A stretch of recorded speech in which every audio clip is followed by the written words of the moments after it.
I welcome you all on this first day of the week, Monday.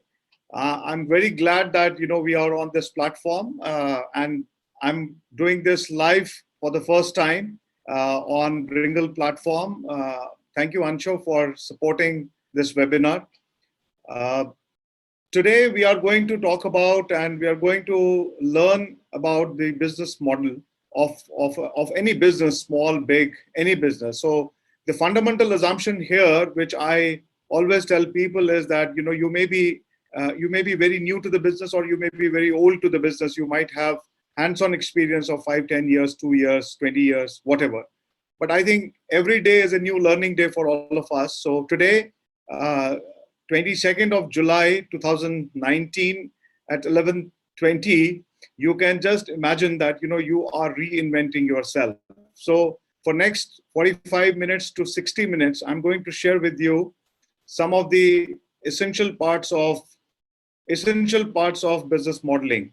So business model, as I said, is the core of any business. It is something. It's a structure which world sees at you with. It's not about you only. It is how people look at you. So if that is the case, so business model has to be so clear. It has to be so crystal clear that anybody understands what's your business model. The problem with most of the MSMEs and small businesses is that the business owner or the entrepreneur starts something out of his passion.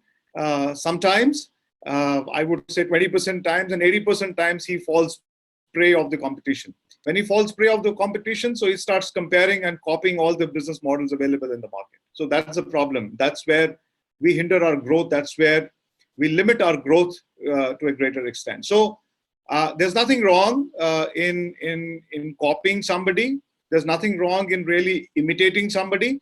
But if you are at least 20% to 40% or 50%, if not 100% original, that's what makes you different from the competition. And you have to take a journey not to become and not to come in competition, but become competitive. Now, when you become competitive, you have a differentiation. Now, this business model brings in the differentiation in your business. Now, what is the differentiator in your business? You have to ask yourself. And if you don't know what is a differentiator, you may be thinking that you are doing a great business. But sometimes you may be thinking that, okay, my business is the best business. I'm doing the best way, the business I understand, because I have got the capability, I have got the expertise. This is my idea. This is my innovation. This is how I think. This is how I'm passionate about it. You have all these questions to yourself. But unfortunately, the world doesn't work like that. You have to reinvent and restructure and probably sometimes realign yourself, maybe once in a year, once in 3 years, or maybe once in 6 months, because a very fast changing world, you have to really keep on moving according to the need of the market. So fundamental assumption, fundamental core of business modeling is, what are you delivering? What is your value proposition? What is the value which you are delivering to the market? Or let me ask you a very simple question and very powerful question, that whatever service or product you are supplying or you are delivering to the market, are you solving any problem? Now, this is one of the questions which most of the people or most of the entrepreneurs don't have a very clear answer to. And even if you have, but still there is some problem with the clarity of what you are actually delivering in terms of the value. So my question to all of you is that how many of you think that you are solving a problem of the society outside? So anyone who can just write a chat box, in the chat box, I invite anyone, somebody can volunteer and write down what is your value proposition. So now we have come to the brass tacks, that as an entrepreneur, as a business owner, you are here, we are all here to solve problems. Are you a high value, low volume business, or a low value, high volume business? Or are you a mix of both? See, in the business model, I I say that, you have to identify yourself whether you are a low value, high volume, or high value, low volume business. What is your decision as a business owner, as someone who is actually getting into the business? How do you compare your product with the other product, whether your product is high value or low value? Now, this is a question. Not getting much into the detailing of the elements of business modeling. Let me just come back to a general structure of a business model, how business model plan should look like. So just imagine that there is a screen in front of you, or a A4 sheet size paper in front of you, and it's in a landscape shape. And in the middle of it, you have to just look at the value proposition of your offer. So this is the core of business model. And on one side, on one side, you have to just see that what are your core capabilities. Core capabilities means that what are your available resources in terms of your people, in terms of your skill set, in terms of your competence, in terms of your expertise, in terms of your value which you are giving to your customers. So you have to look at your core capabilities. Now, these core capabilities actually emanate your business. This is why you are in business. Because if you are not having any competence or any skill set, you are not going to be in business. So you are in a business because you have a talent, you have a skill, and you have some great idea which you have really worked on, and you have built a business around that. So core capability has got few things which you need to understand. One is your core competence area, your skill set, for which you are known for. Second is your team, your people. Third is your infrastructure, your assets, basically. Whether it is if you are a manufacturer, then your plant. Whether you have a world-class plant or you have a small plant, what kind of machines you have, what kind of technology you are having, what kind of set of people you have. When you have a relationship with him, he has all the needs. As Anshul said, that there are 7.5 billion people who have the need. So every person has got some need in that particular zone of business. So desirability is again based on what customer is desiring. So this is number two. Number three is the feasibility. Now, the feasibility is, as I always say, that there are two kinds of feasibility any business should do. One is a market feasibility, and another is the financial feasibility. Now, when I say financial feasibility, it is that whether this makes sense or not, whether you're going to make profit or not. You may do business, but you're not making profit, is not something which you should be doing. So financial feasibility, that your financial ratios, like quick ratio, your debt equity ratio, there are about 15 odd indicators, financial indicators, which you can actually set your business on and see whether my IRR, my quick ratio, my sensitivity ratio, all these ratios are actually, am I achieving them or not? Your inventory turnover ratio, if you are not a manufacturing or you're not a trading organization, you're a service organization. So there are many other financial ratios which you can look at. Probably your chartered accountant can help you with that. But if you have a CMA data, which I call the credit monitoring arrangement data for next 5 years or 3 to 5 years, it will actually give you a very clear indication where your business will be set out at. For example, if you say that next year I want to do a revenue of 5 crores, so your CMA data will tell you that how much profit and how much resources and what are the costs which you have to incur. Once you put all the costs in that, it will actually give you the health indicator. The CMA data will tell you whether this model is right or not, whether you are actually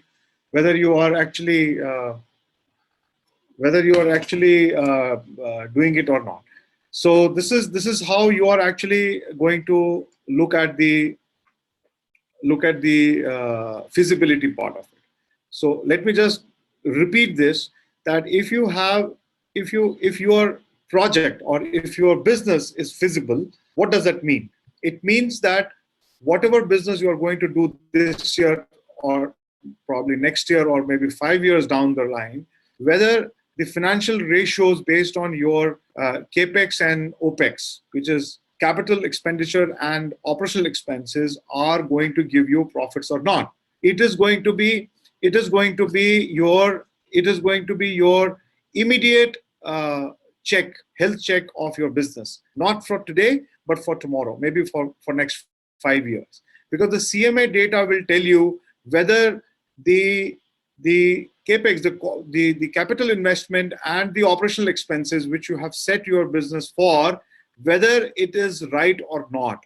If the financial ratios are not healthy the way you are actually designing it, or you are actually setting out it, probably you may go wrong, and definitely you will not make profits. So my top recommendation is that if you really want to make a good, also have a CMA data alongside. Your CMA data will surely tell you whether you are in the right business, or whether you are doing it right or not, or whether you are going to do it right or not. Are you going to fail tomorrow? Are you going to succeed tomorrow? Will be determined by what you have today, what you plan you have made for yourself today.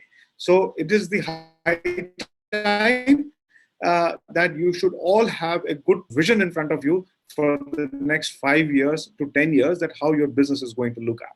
So I'm just coming back to viability, desirability, and feasibility. These are the three lenses we have to look at the business model from, and which will help you to really improve the business model in its real sense. So what I have done is I have actually designed, there are say 10 key parameters or 10 key elements of this business model, and I have designed a questionnaire which has got 5 questions each for these, like for example, key partners. So what are the 5 questions you should be answering and you should be really working on?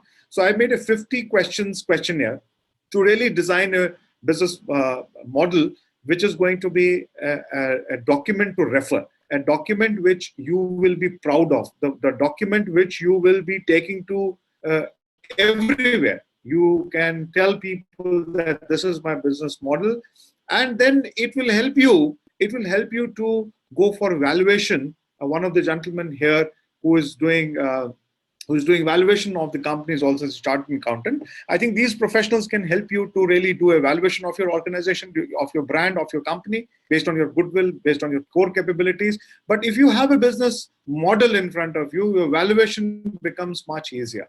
And then you can say, okay, I'm sellable as an organization. If you're sellable as an organization, you have created an asset for yourself. So we are working with different platforms on different areas of business success. One of them is I call as a strategy, standards, and sellability. Now, sellability says that if you have a good business model, you can actually take it to the next level, design standards, put everything in place, and then finally, after doing the valuation, you can say, okay, my business is valuated at 5 crores. My business is valuated at 50 lakhs. My business is valuated at 10 lakhs. Doesn't matter. But do you know what is your value? What is your share value of your own company? So these things will help you with that. So once you do that, you are going to be so confident in your managing your business. You will be a real powerful chief enterprise officer of your company. So I have got these 50 questions. So whosoever is interested can come up to me, send an email to me at vinod.pandita@pncact.com. And we will do one thing. We will have these questions available to you on a portal, on an electronic media, where you can actually, answer these questions both in qualitative and quantitative manner. And once I receive your responses of these things, and then I can also, at a small cost, I can also share with you the template of a business model where you can actually develop. But before going for that step forward, what you can do is you can actually jot down all your get your all your what you call your parameters of business modeling on a piece of a paper, and look into it, that how you actually see your organization, or how you want a world to see your organization as, or a business as. So this is what is something, which is very important. So any questions so far? So you can ask me. I'm here. We have another 15 minutes to go. So you can ask me questions. If you have any questions, so I can answer. And if anyone wants to come in on the screen, wants to come on the video and probably chat with me, or maybe can put it in the chat box, I can answer the specific questions to any of the participants here, please.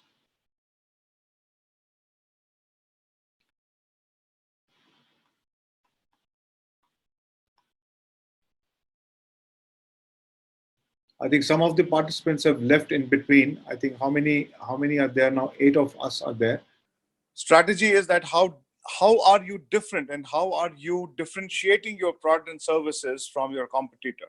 And if you are different, if you position yourself differently, only then you'll be able to give that value proposition to the market.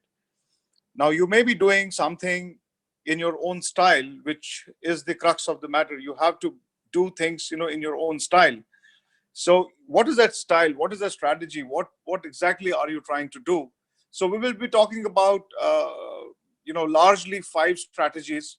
I call them as business modeling, business strategy, market feasibility, financial feasibility, and capital structuring. So these are some of the strategies, which any business owner must understand. They should understand that, how a business model has to be designed. When I say business model, you have to decide what kind of products. Obviously, you must be doing some business already, or there might be some aspiring entrepreneurs who have to select what kind of business they want to do. But the people who are already into business, they need to understand, and they may have to reposition and reinvent themselves in terms of product and service, designing of the product and services, and how to deliver it to the market. So I would say that, when you decide on a business model, it has to be something which should be kind of a sellable, what we call it as a business model, which is understood by the investor, or understood by the customer. You are actually delivering, you have designed, you have developed.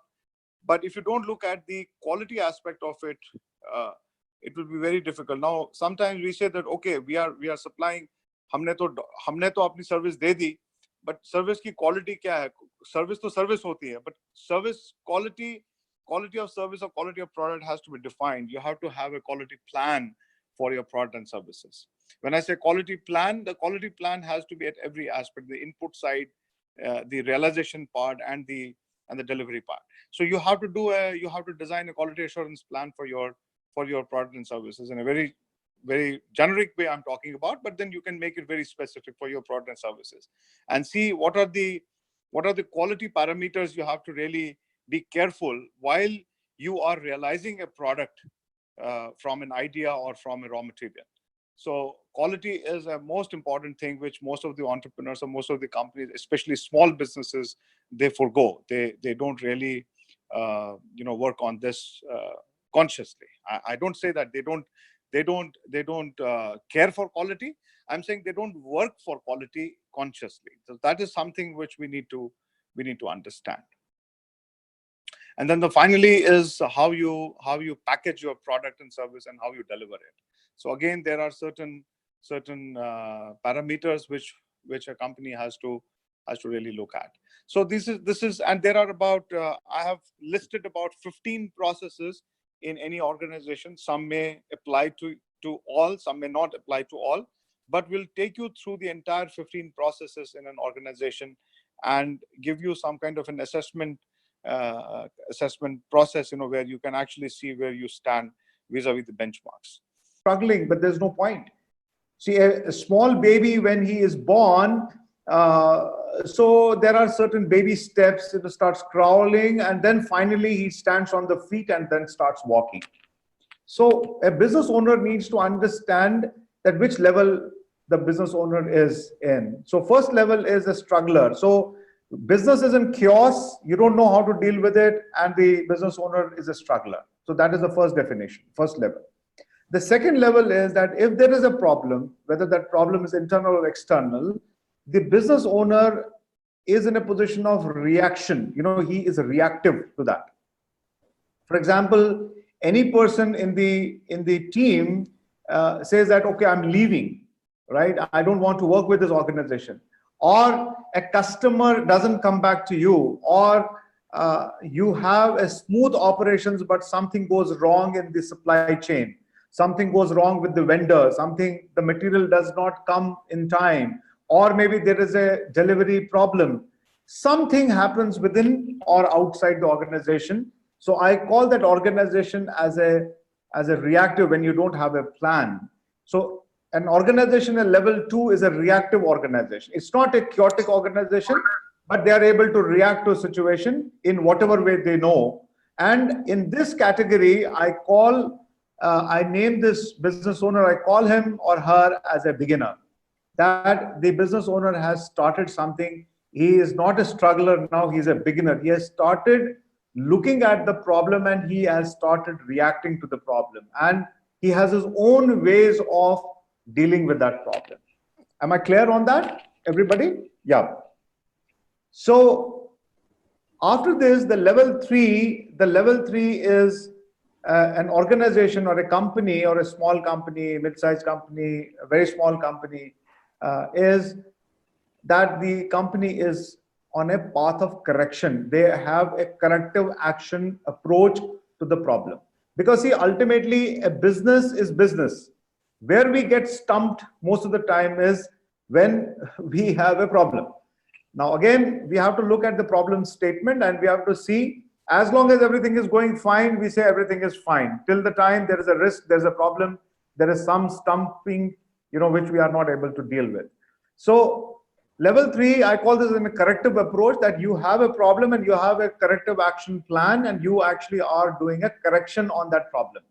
And then I call this organization or organization's owner or the business owner, the entrepreneur, as the achiever. That this person is able to achieve and move to the next level. He is able to sort out the problem and move to the next level. So this person is called as an achiever. I would say the act of writing, the very act of writing and putting things down on a piece of a paper can transform your organization from 0 to 100. So this is something, the experience which I'll be sharing with you. And of course, there will be certain case studies. I will also ask a couple of my successful clients to come and share their story. I'm trying to tie up with 1 or 2 guys. They're very successful business owners. They probably, if I can rope in them, and they will come and they will share their stories, how they have transformed their business last 10 years, 15 years. So this is what is this business leadership program all about. So if you have any questions, please, so we can take questions quickly and maybe 5-10 minutes, and then we can close the session. I'm going to be live again on 10th of June, probably from 3 to 4 in the afternoon. And that day also we will have some more queries, some more discussion points.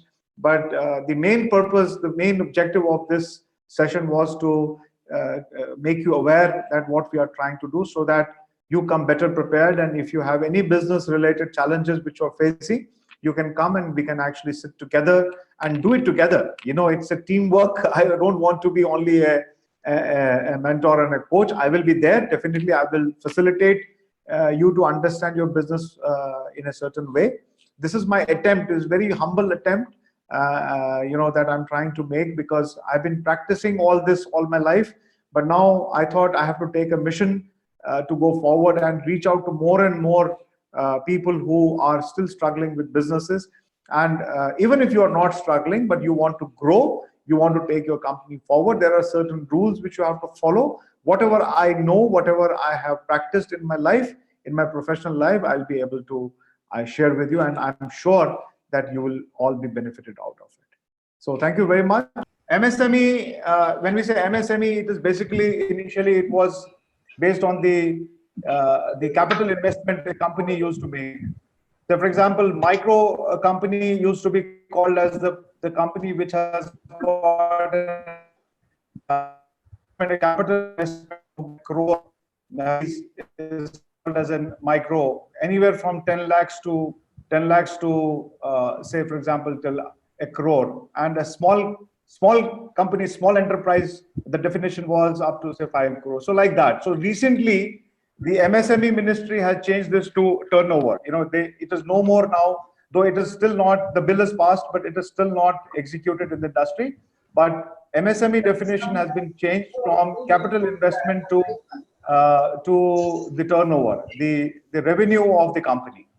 So the last revenue of MSME, which is the medium scale from micro to medium, MSM. So micro to medium ends up to 250 crores. So if you have a turnover of about 150 to 250 crores, you will fall in the bracket of medium scale company. And if you have a turnover of say about 50 crores, you are in a small company, or sorry, in a small company,